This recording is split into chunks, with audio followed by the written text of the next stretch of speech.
લક્ષ્ય ન્યૂઝ, એક નજર, એક લક્ષ્ય. વન અને પર્યાવરણ મંત્રી શ્રી અર્જુનભાઈ મોઢવાડિયાના હસ્તે વઢવાણા સિટી બર્ડ એટલાસ પ્રોગ્રામનો શુભારંભ.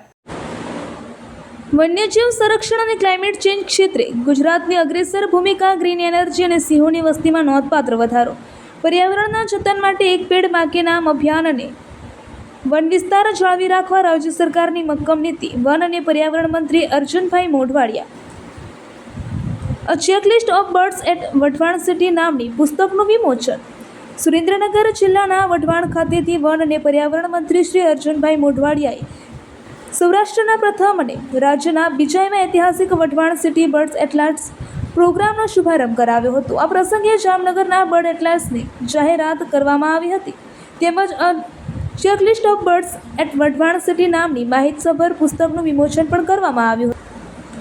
આ પ્રસંગે સંબોધન કરતા વન અને પર્યાવરણ મંત્રી શ્રી અર્જુનભાઈ મોઢવાડિયાએ ગ્લોબલ વોર્મિંગ સામે ચિંતા વ્યક્ત કરતા જણાવ્યું હતું કે પરમાત્માએ પૃથ્વી પર તમામ જીવમાત્ર માટે પૂરતી કુદરતી સંપત્તિ આપી છે, પરંતુ મનુષ્યએ પોતાની બુદ્ધિશક્તિના જોરે આ સંપત્તિનો મોટો ભાગ પોતાના અધિકારમાં લઈ લીધો છે. પરિણામે કુદરતી સંતુલન ખોરવાઈ રહ્યું છે અને આપણે અસહ્ય ગરમીનો સામનો કરી રહ્યા છીએ. જો પ્રકૃતિની સાંકળનો કોઈ પણ હિસ્સો તૂટશે તો તેની માઠી અસર સમગ્ર માનવજાત પર પડશે. તેથી વન્યજીવો માટે બચેલા વિસ્તારનું સંરક્ષણ અને એ આપણી પ્રાથમિકતા હોવી જોઈએ.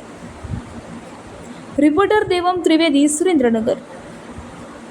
આજે વન વિભાગના સહયોગથી અહીંયા વઢવાણ સુરેન્દ્રનગર ખાતે અમારા વાઇલ્ડલાઇફ બોર્ડના સભ્ય શ્રી દેવવ્રતસિંહ મોરી અને એમની આખી ટીમ દ્વારા જે વઢવાણની અંદર બર્ડ્સ છે, પક્ષીઓ છે, એનું નિરીક્ષણ અને એમનું ડોક્યુમેન્ટેશન કરવા માટે, કાઉન્ટ કરવા માટે, ગણતરી કરવા માટેનો કાર્યક્રમનો આજે પ્રારંભ થયો છે. પશુ હોય, પક્ષી હોય કે વાઇલ્ડલાઇફ, એ આખી જીવસૃષ્ટિ માટે ટકાવવા માટે ખૂબ જ જરૂરી છે અને એટલું જ ગ્રીન કવરની પણ આપણે જરૂર છે. જો આપણે આપણી વાઇલ્ડલાઇફને, આપણા ગ્રીન કવરને બચાવીશું તો એ સમગ્ર સૃષ્ટિ માટે અને માનવજાત માટે હાનિકારક થવાનું છે. અને આનંદ એ વાતનો છે કે વઢવાણની અંદર, સુરેન્દ્રનગર જિલ્લાની અંદર આ બાબતે ખૂબ જાગૃતિ છે.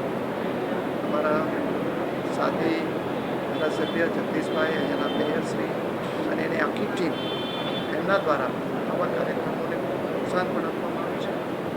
અને હું માનું છું કે આવનારા દિવસોમાં જે રીતે વઢવાણ સુરેન્દ્રનગરની અંદર બર્ડ્સ એટલાસ તૈયાર થવા જઈ રહ્યો છે, એવા જ એટલાસ દરેક શહેરમાં, દરેક જિલ્લામાં, દરેક તાલુકામાં થાય અને એના દ્વારા આપણે નવી પેઢીને આ પક્ષીઓની દુનિયા છે એના વિશે જાણકારી આપીએ એવી અપેક્ષા કરું છું.